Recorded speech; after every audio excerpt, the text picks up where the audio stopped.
Well, hello, Internet, and thank you so much for joining us here today. My name is Jordan Clays, and I am here, of course, on behalf of Lousywith. And today, boys and girls, today we have the incredible privilege, dare I say it, the honor of speaking with the great Rodney Barnes. And how you doing today, Rodney? Doing really well. Thank you. Awesome. Now, in case you've been living in a cave with your fingers in your ears for the past 3 decades, you're already more than likely familiar with Rodney's work. But for those uninitiated, Rodney is the incredible author behind the horror comic Killadelphia, and that's also drawn by Jason Sean Alexander, published by Image Comics. He's the writer of the forthcoming Tiger Woods miniseries that's going to be produced by Entertainment 360. He has writing credits on Hulu's Wu-Tang: An American Saga, and is currently penning the HBO's yet untitled Los Angeles Lakers project.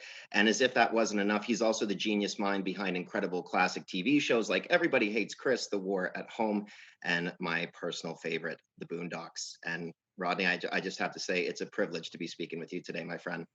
Thank you. I really appreciate that. Now, kicking things off, I guess the best place to start is to say congratulations to you on behalf of the release of Killadelphia Volume One, which is officially out in stores now. So that's awesome. Yeah, today. Thank To, you very much. Today, happy new comic book day to us all. Yes. Um, so with that, I guess, could you kind of tell us a little bit about the journey you've been taking with Killadelphia, kind of how you kind of came to that realization, or what was the moment that you, I guess, decided that you were going to be writing this vampire horror story? I Jason Sean Alexander and myself, we're friends beyond being collaborators. And we were at dinner one night, and typically we would pitch each other ideas. He would pitch something to me, and it'd be like, oh, okay, maybe we should do this, or maybe we should do that. And I said, I've got this idea I kind of call Killadelphia. He said, okay, that's an interesting name. What's it about? And I pitched it to him, just, vampires, John Adams, Philadelphia. And he said, wow, I'd really like to work on that. And up until that point, for the most part, Jason doesn't say no. He just won't say anything when he doesn't want to do something. And he really expressed an interest in Philadelphia. And some time had passed, I think a couple of months, and I'd slipped my mind. And he reminded me. He's like, "What happened with that Philadelphia thing? Did you ever, you ever put anything together? You ever put anything down on paper?" And I said, "No, not yet." He said, "Well, I think it's a really good idea." And so took a couple of days and just sat down and knocked out an outline, and we submitted it to Image. They said yes. Here we are. And here we are.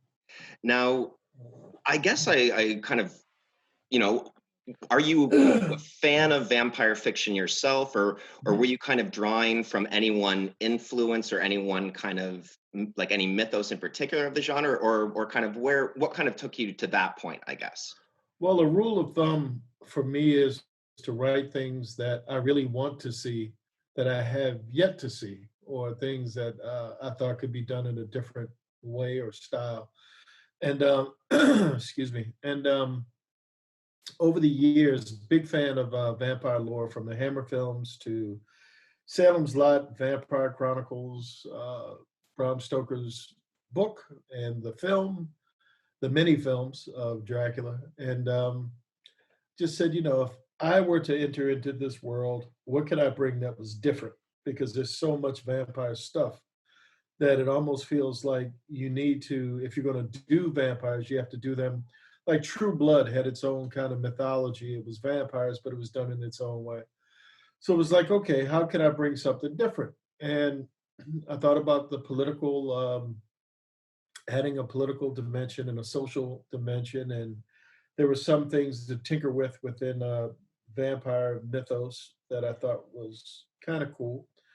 And it was enough that I felt like this could really work, or at the very least, I could enjoy doing it. For sure. And I completely agree with you. I totally identify with wanting to kind of bring your own unique touch to something that, like you were saying, has certainly has a lot of content or source material. And I think that was what really excited me most about it. It's kind of like a history lesson, like an American history lesson, kind of drenched in this vampire lore, and it's just absolutely captivating. Thank you. Um, you're very welcome. Now, kind of extrapolating from that, and I guess myself, one of the big kind of themes that I've sort of taken away from the book, and I could be totally out to left field on this, but it seems to it seems to me that on some level you're also trying to communicate kind of a subtle element that's kind of basically saying that government, or maybe not government in particular, but like power hierarchies are inherently corrupt. And not only that, but they're kind of like sucking the blood or sucking the life from us without even us even realizing that it's happening. Was that, am I even close on that, or am I just completely? You're in a realm, but I think I try not to make absolute judgments about anything. Mhm. I think I'd say not so much corrupt, but I think they're complicated. I Right. think because human beings are, we live in a polarized society, and I don't think by nature that's the best way to bring about unity. Um, you're always going to have different points of view. And, I applaud the idea of America in trying to create a society where different points of view kind of integrate themselves into an idea about how society should run itself that's free. Um, but sometimes I wonder, it sort of goes back to the story of the Garden of Eden, um, when God was talking to Adam and Eve, and they were seeking freedom and knowledge. And God was sort of saying, slow down, let me run this thing, because he had more perspective than they did. Uh, that's sort of what I wanted John Adams to be. He had an opportunity to be there at the beginning and sort of see where we were now. And his perspective could fuel a different idea of what America could be, and the idea they had at the beginning versus where we are right now. And them having escaped sort of an oligarchical dynamic with Great Britain, and the tyranny onto America, we sort of, a lot of people believe we're becoming a similar type of society where the uber wealthy sort of control the course of where America goes. It's not so much everyone's equal. And so, to me, it was just interesting to have different characters from different entry points be able to have perspective on that. It's like if you were the seesaw character, someone who had always been like a menial laborer who never really aspired to be much, and then you had if we're saying the 1% versus the 99%, we're looking at it like it's a ladder. Um, and John Adams and Abigail Adams are at the top of that ladder. How does that work on the way down? And then what happens when you sort of turn that on its head, when the people who are supposedly at the bottom of this ladder get power and perspective? What do they do with it? How does it manifest in their egos and psyches? Do they go nuts? Do they, are they benevolent? Are they empathetic? Do they have those types of feelings? But they've sort of been crapped on for a long time. To me, it was interesting to sort of play just with that power dynamic and how that world worked. I love it. That's like the most amazing answer I think you could have possibly given. That's awesome. Thank you. Now, and just the last thing I also wanted to touch on that, because it honestly seems like every time I'm opening my computer, I'm reading news about you, and now Killadelphia is in development for a TV series. So what's going on with that? What can you tell us? What's going on is I'm writing the outline right now. Hopefully, I'll have the script done by the end of the month. The pandemic is sort of slowing my pace because I don't feel like deadlines don't feel real when you can't really film anything, you can't really go anyplace. Yeah. But hopefully, this is July. Hopefully, by mid-August, the end of August, I'll have a first draft done of the script. And I know it's still super, super early, but at this stage, how do you see this story playing out? Like, is your goal to kind of tell kind of a concrete story and kind of a finite limited series, or do you see this like the potential to be a recurring series? It's an ongoing series, much like the comic. I've sort of penciled out 4 seasons of TV, the same way I have like 5 seasons of the book itself, sort of sketched out in my head. So the two walk hand in hand. Ah, that is excellent to hear, because yeah, I've been super excited ever since I heard that. So definitely going to have to keep an eye out for that in the coming months. Um, while we're at this point, if we can, I just kind of wanted to take a moment to kind of pivot from comics, because you're just such kind of you've got so many kind of avenues that you're exploring right now, and I'd really like to chat about Tiger Woods. Um, because like I mentioned in kind of our intro here, you're going to be doing the mini series that was just recently announced. So how did that come about, or what's your connection to Tiger at the end of the day? It's not so much of how can I say this? When you have a manager, people like your work, or they go to your agency and they read your samples. Whatever it is about my work sparked the folks, the folks who own the material, and they reached out to me and to see whether or not I would be interested in working on it. And we just kind of over the months, I read the book. I read a bunch of books. I studied Tiger, and I came up with the take, and they liked my take.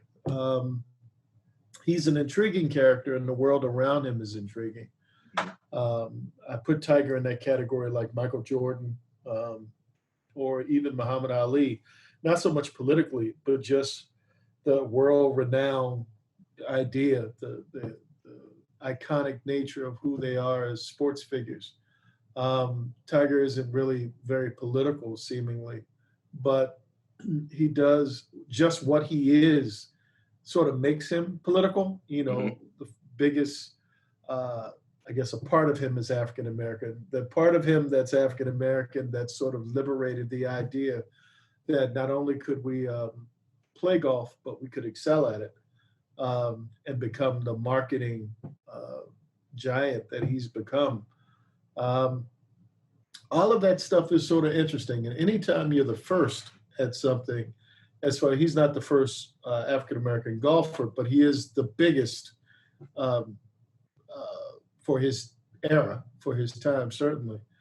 And being able to tell a story that sort of takes history, politics, social, same stuff we talk about with Killadelphia. I mean, the Hmm. Tiger story has a lot of that same kind of stuff, Hmm. except it's in the realm of sports and not vampires. Yep. So, I dig the. I wouldn't want to tell a story that was just one dimensional about a guy that was a really good golfer and he won and some, he lost some, and now he's trying to stay in the game. I'm sure there are people out there that could make an interesting story of that, but I like all of the stuff that's around it as much as the golf itself. Hmm. And I would agree with you. I mean, obviously, like you were saying, I don't think there's any argument that he's top three greatest golfers of all time, and maybe he's number one. I mean, the first or youngest, I think, to win a Grand Slam, like the four majors in a single year. Like when he first burst onto the scene, it was like nothing that anyone had ever seen. And kind of like you were saying as well, especially being one of the few kind of visible people of color in that sport, and to excel to such a level, I couldn't agree with you more. And you kind of answered my next question. So basically, like you're saying, it's going to be kind of a combination of, as much as his golf, we're going to be hearing about him as a person as well, I guess, is what you're going to try. Him, his family, Hmm. everything that's around him. It's the story of him. I mean, the book that it's based on is so comprehensive. I mean, it starts before he was born and goes up to present day. So um, all of that stuff in some shape, form, or fashion would be in the miniseries. Excellent, excellent. And When should we? I can't remember if we spoke. When would we expect to see that potentially? Well, who knows? And I say that because of the pandemic. Right. We don't know. The world doesn't know when we'll be able to go and film again. Hmm. We keep getting pushed uh, for other things that we're trying to film right now, just because the world is so uncertain. If there's another wave of this in the fall, everything's pushed back to the spring, and hopefully there's a vaccine, and Yeah, all of the stuff that comes with that sort of dictates when and where and how. for sure, for sure. No, lots up in the air. That's for certain. But that's why it's just so great to hear all of this good news about the good things that are coming at the end of the day. Mhm. And that's just, I think, another perfect segue into another sports project that I heard that you were attached to, which is the HBO Lakers project. Is that correct? Yeah, Max Bornstein and I are writing an HBO. Well, it's an actual series, and some other folks about the Lakers around the Dr. Buss, Magic Johnson era, Hmm. and when Dr. Buss buys the Lakers from Jack Kent Cooke, and we kind of go on that journey with them. Because it was a weird thing with basketball. I'm old enough to where I remember tape delayed championship basketball, where you had to stay up to 11:30 after the news, and whatever happened in the game, they would show the game there because they wouldn't show it in prime time. And shortly thereafter, when Magic and Larry Bird were drafted into the NBA, and media and cable TV and everything sort of hit around that time in basketball, and David Stern, and sort of there was this resurgence of the game where it became like the big three. I think baseball and football have always been there, but that third sport, I remember boxing was bigger than NBA basketball, and tennis, and there were so many other things um, that at least competed with basketball for that third spot. And this is sort of the story of how it went from the game I knew to the game now, where it's a worldwide entity where everybody sort of indulges in the game. And are you yourself, like, are you a Lakers fan as well? Is that where kind of I'm a basketball fan. I your mean, basketball growing fan? up, I was a 76er fan and I loved Dr. J. But what happened was when free agency started, there were so many people who could move about teams. It's like right now, if you're a Kevin Durant fan, are you an OKC fan? Are you a Golden State Warrior fan? Or are you a Brooklyn Net fan? It's like, it's hard when very few players, great players, stay with one team now from the beginning of their career to the end. Hmm. So what I like now is just basketball, Yeah, quality basketball. You get to the playoffs, that's what I'm sort of, in for. yeah, You yeah. start to appreciate the game uh, from a macro level and not so much territorial. I'm from Maryland, so I grew up a Washington, or it was Baltimore Bullets at one time, but the Washington Bullets. And once TV started, and I started to watch the games on TV, then it became the 76ers and Dr. J, and then later it evolved into different teams. But like I said, free agency changed everything. Hmm. Hmm. And I guess probably, it seems lately, like you were saying, we've got the Tiger story on the horizon. Obviously, we've just kind of recently had the announcement, or not the announcement rather, but the MJ's The Last Dance that was just, wildly successful. It seems like now is kind of the time where people are really kind of gathering around these kind of great sports stories. And I mean, I was guess kind of being that you're kind of involved in two really huge ones that are going to be coming out. Do you think that that's just kind of a natural evolution that we've come to as fans, and it's just kind of, at a certain point we would have to be talking about these guys? Or is it more kind of, does it tie into maybe where we are with like the pandemic, or kind of the kind of stories that we want to hear at this time? No, I think when you're looking for new stories to tell and the timing of those stories, I guess, we're looking at 1979, 80 in regards to the Lakers. And, Tiger somewhere around that period, like later. But it's enough distance between when it started and the new era of how we look at society and sports. It sort of crosses over the baby boomers and the millennials, and there's this weird time when it seems like it's not an old story. Like, would you want to see the story of trying not to offend any professional iconic athletes, but I'll, let's just I'll say this. Yeah, let's just say this, that the timing seemingly is perfect to tell a modern story that's not too old, and it sort of fits a modern story. Tiger Woods is still a prominent presence in the world today. Magic Johnson is still relevant in the world of sports today.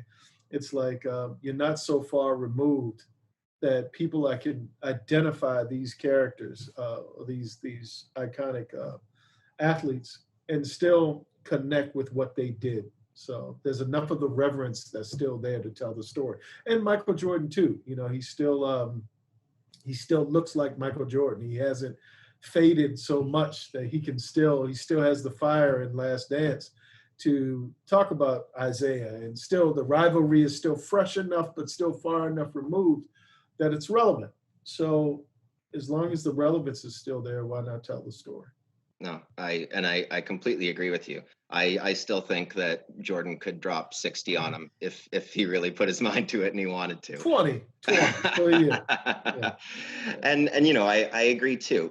Without disrespecting anyone, I think you'd have a much easier time selling a story around someone like Magic Johnson or MJ than you would someone like Wilt Chamberlain. And that's no Or Bill disrespect. Russell. Yeah. Yeah, or Bill Russell or any of those guys. There's a compelling story to be told because of the period of time in the 60s and 70s. But when you still have the attention of, you know, today's viewing audience that remembers the rivalry, and you've got 30 for 30 now, and sports television, ESPN does such a great job keeping former players present. Even on TNT, when you see the analysts, they're guys that are kind of recently removed from the game. You remember them playing. That sort of seeps into these types of stories as well. Mm-hmm. No, and yeah, no, I couldn't agree with you. Couldn't agree with you more. Um, Now, while we've kind of discussed comics and sports a bit, but I was taking a peruse and doing a little bit of research because I was really trying to, I like I said, I've been a huge fan of your writing, but I didn't really kind of start exploring a little bit of more of your professional history until somewhat recently. And I came across this on your IMDb page, and I just have to ask because it's one of my all-time favorite movies. I grew up on it as a kid, but I read that you became friends with Damon Wayans while you were working as a PA on Major Payne, and I was just wondering if that was true. Very true. Damon Wayans, the star of My Wife and Kids. I probably wouldn't be here talking to you right now if it weren't for him. Um, I was a production assistant on the movie, and he and I hit it off. And he was gracious enough to share his insights into how the business worked, and I made it kind of clear that I wanted to be a writer. And he gave me a lot of opportunities. In fact, I worked on my first time in California. I drove from Maryland to California to work on the movie Bulletproof with him and Adam Sandler. I'm actually in that movie. I'm an inmate. I'm an inmate about to rape Adam in the cell. And Damon rescues Adam. But he was very influential, and kind of giving me the foundation to say, do this, do that. It's very helpful, very helpful. And while you just said that, I'm going to take this moment to correct a very, very gross mistake that I made in the introduction when I said that you were behind the war at home, when what I meant to say was My Wife and Kids. So I'm going to correct myself. First and foremost on that point, egg on my face, not the war at home, My Wife and Kids, guys, because that is the show that we are talking about at the end of the day.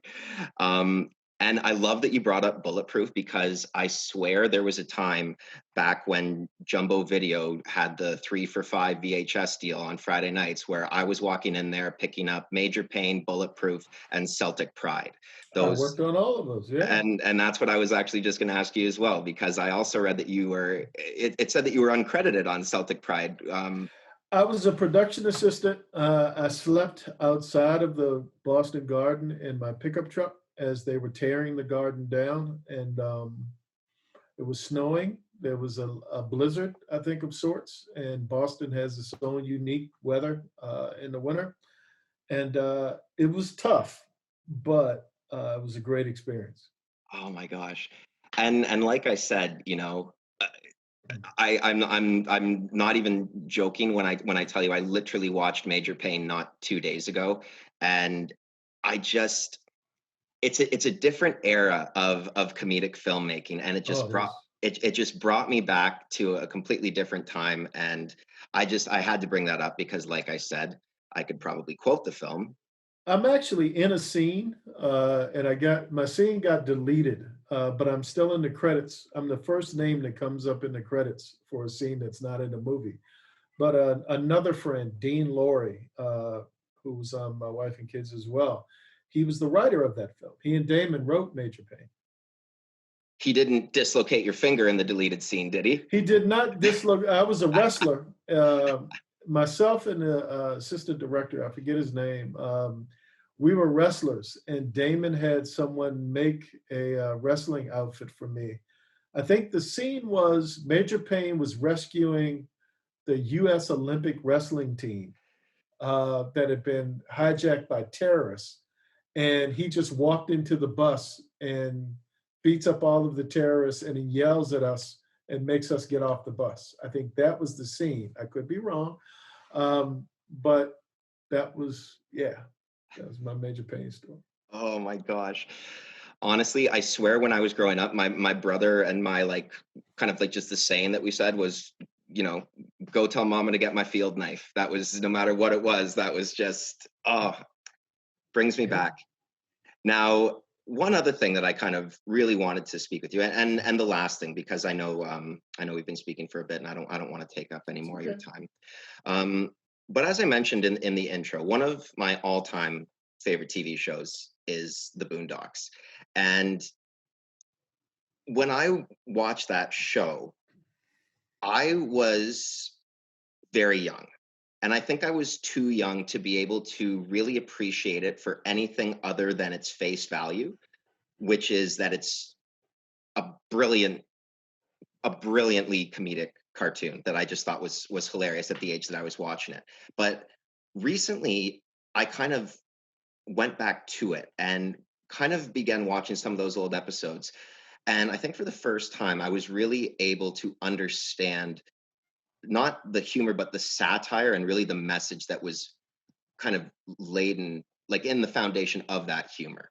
And I Mhm. think, especially now with the way that the world is and everything that's been going on with the Black Lives Matter movement, all of the protests that have been happening, not just in the States, but around the world, it feels like this show almost has like a renewed voice. And I was wondering what your take was on that. I know that, the goal is never to write anything timeless, but did you think that it would maybe have a kind of second wind, or that it would be just as relevant today as it was then? I mean, you always hope when you're writing about directly about that type of material that it sort of has an evergreen type of quality, which I believe it does. You can only hope, and it seems to hold up. Every once in a while, I go back to it and take a look, and I agree. Some of the episodes do really hold up and really do speak to today. It's going to be revived. Aaron McGruder is reviving it on HBO Max coming up at some point, and so we'll see how it speaks to today's world. That is exciting, because that's literally exactly what I wanted to ask you. Like, that's fantastic. Like, what do you think someone like, Huey O'Reilly would say to someone, or say about Donald Trump? You know what I mean? I Or don't just the know. state of the world that the we're in the right now. funny the funny thing is we're so polarized that it's, back then it was before social media. Mhm. Um, and now there's sort of, a lot of things that were funny, and maybe they weren't funny then, but it was easier to make comedy before you got to a place where now there's so much pain.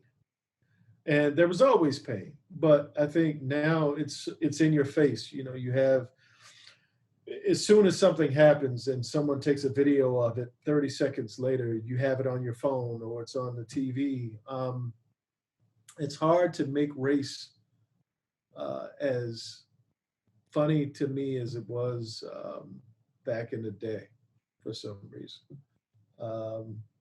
It's hard. Satire is tough. Um, I applaud them for taking another shot at it.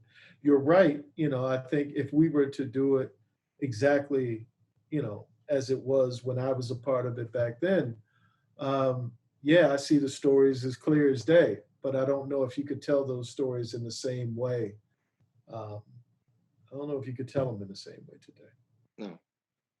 And I agree with you. I think our whole mentality towards humor, and especially the idea of race humor, is we're a lot less willing to kind of laugh out of the corner of our mouths. You know what I Mhm, mean?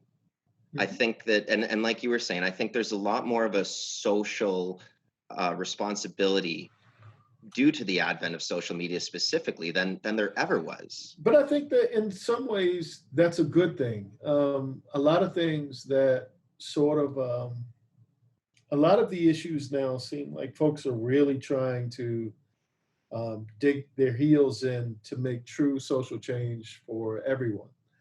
And in a place where you're trying to work through all of these issues, um, you sort of need to take them seriously before you can take a step back and laugh at them. You know, there may be laughter in 10 or 15 years, but we have a society that's hurting right now. Mhm. And we need laughter. I just don't know if it's in the name of doing it the same way that we did it back then. Mhm. Um, I love it. I love it completely. And it was fun. But, today we're in a world where it almost feels like we're on the precipice of real change for the first time in my life. Um, and I'd love to be able to see the world change in a positive way and things get better for folks across the board. And I couldn't agree with you more. I think that this is the first. I mean, in mine as well. There have definitely been times where you see ripples in the water, and you've seen the kind of stepping stones if you kind of look back with kind of that 2020 hindsight. And I agree. This is the point where the scales seem like it's actually going to kind of shift. The equilibrium is now going to start to come down. And I think that the best thing that we can do is kind of just embrace that with an open mind, and walk there together, and hopefully we'll have some laughs when we inevitably get there. That's the hope. Well, on that note, Mr. Rodney Barnes, it has been an absolute pleasure speaking with you today. I seriously cannot thank you enough for your time. It's been incredible speaking with you. You're more than welcome. I appreciate your support of the book, and hopefully you'll like the second arc as well.